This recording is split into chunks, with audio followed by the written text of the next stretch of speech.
Fascist সরকার যাওয়ার পর্যন্ত 4 লক্ষ কোটি টাকা খেলাফি ঋণ রেখে দেওয়া হয়েছে, যা কোনোদিনই আদায় হবে না। মেগা প্রজেক্টে 2,80,000 কোটি টাকার করাপশন করা হয়েছে বিভিন্ন ভাবে।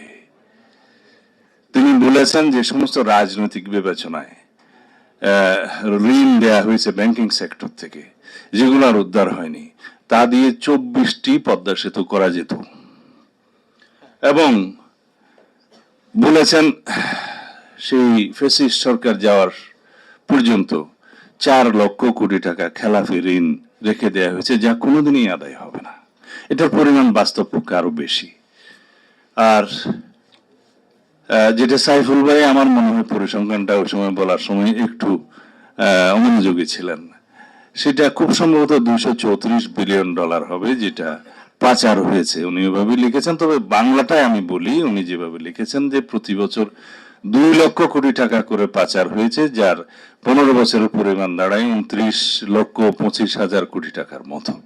তো যেহেতু আমরা টাকার হিসাবটা আমরা এখানে সবাই ইজিলি বুঝবো, সেই জন্য বলি, কারণ গ্রামের মানুষ বিলিয়ন ডলার এটা পরিবর্তন কিভাবে কনভার্ট করবে জানে না, এইটাই বোধহয় সোজা। তা আমি আপনাদের সবাইকে অনুরোধ করব, যারা ইতিমধ্যে পড়েছেন ভালো, আর যারা পড়েন না তারা কষ্ট করে এটা ওয়েবসাইটে পাওয়া যায়, দেখে নেবেন কষ্ট হলেও। এটা হচ্ছে বিগত 15 বছরের আওয়ামী দুর্নীতির একটা সংক্ষিপ্ত ইতিহাস। আমরা যাদের বিরুদ্ধে কথা বলবো, যাদের এই অতীত ইতিহাসকে জাতির সামনে তুলে ধরে নতুন করে আমরা আবার আমাদের ভবিষ্যৎ বিনির্মাণ করতে চাইব, আমাদের আগামী প্রজন্মের জন্য সুন্দর আগামীর বাংলাদেশ রেখে যেতে চাইব, তাদের জন্য এটা জানা দরকার আছে। এবং তাহলে পরে আমরা এই ইতিহাসকে ভবিষ্যতের ইতিহাসের মধ্যে জায়গা দেব না। অনেক সময় ইতিহাসের মধ্যেই ভবিষ্যতের শিকড় লুকায়িত থাকে, সেটা ভালো ইতিহাস। কিন্তু এই সমস্ত ইতিহাসের থেকে আমাদের শিক্ষা নিয়ে আমাদের ভবিষ্যৎকে বিনির্মাণ করতে হয় বলেই এই খারাপ ইতিহাসটাও পড়তে হবে, যে কি হয়েছিল আমাদের ন্যাশনের উপরে, আমাদের অর্থনীতির উপরে। একটা ফ্যাসিস্ট সরকার জাতিকে কিভাবে ধ্বংস করে, জাতির অর্থনীতিকে কিভাবে ধ্বংস করে, জাতির সমস্ত প্রতিষ্ঠানগুলোকে কিভাবে করাপ্ট করে, পলিউটেড করে, ধ্বংস করে সেই জাতিকে এমন একটি অধম জাতিতে পরিণত করে, সেই ইতিহাসটা আমাদের জানতে হবে। ব্রিটিশরা ইস্ট ইন্ডিয়া কোম্পানির মধ্য দিয়ে বা এই ভূখণ্ডকে দখল করলেও 200 বছরে যে পরিমাণ অর্থনৈতিক লুটপাট তারা করেছে, সেটার একটা বক্তৃতা আমি শুনেছিলাম ভারতীয় একজন বিশিষ্ট রাজনীতিবিদ, আমি নাম এখানে নিতে চাই না, ইনি একজন অক্সফোর্ড ফেলো এবং ওইখানে বক্তৃতা দিয়েছেন। তার চাইতে বহু গুণ বেশি লুটপাট করেছে বিগত 15 বছরে শেখ হাসিনার ফ্যাসিস্ট রেজিম। এইটুকু শুধু বলতে পারি। এনিওয়ে, বাজেটের উপর তো কোনো কথাই বললাম না। যাই হোক, রাজস্ব খাতের যে ব্যয়, আমি প্রথম দিন বাজেটটা একটু দেখেছিলাম, পত্রিকার সমালোচনাটা। রাজস্ব খাতের যে ব্যয়টা ওখানে নির্ধারণ করা হয়েছে, দেখলাম উন্নয়ন বাজেট, কোন একটা পত্রিকা দেখলাম ঠিক এইভাবে কম্পারেটিভ একটা স্টেটমেন্টের মতো করে দিয়েছে, উন্নয়ন বাজেটের পরিমাণ তার অর্ধেকের কাছাকাছি।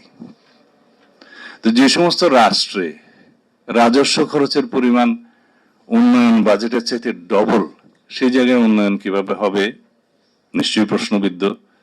সেই উন্নয়ন বাজেটটা তখন পরনির্ভরশীল হয়, ঋণ নির্ভর হয়, ব্যাংকিং খাত থেকে লোনটা নিতে হয়, সঞ্চয়পত্র বিক্রি করে গভর্নমেন্টকে লোন নিতে হয়।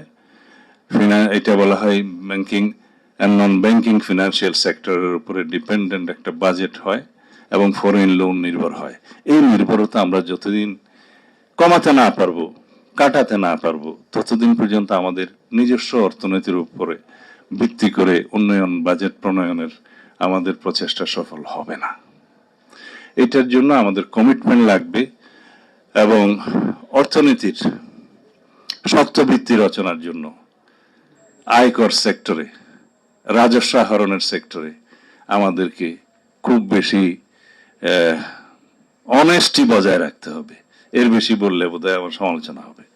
কারণ আমরা যারা যারা ট্যাক্স দিই, তারা আমরা জানি যে ট্যাক্স আমরা দিতে চাই, কিন্তু ট্যাক্স অফিসের কারণে আমরা সঠিকভাবে ট্যাক্স দিতে পারি না।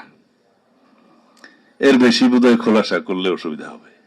যাই হোক, আমরা যদি সর্বক্ষেত্রে আমাদের সততা প্রতিষ্ঠা করতে পারি, দেশপ্রেমকে যদি আমরা প্রায়োরিটি দিতে পারি, তাহলে আমরা একদিন সেই জায়গায় যাব ইনশাআল্লাহ।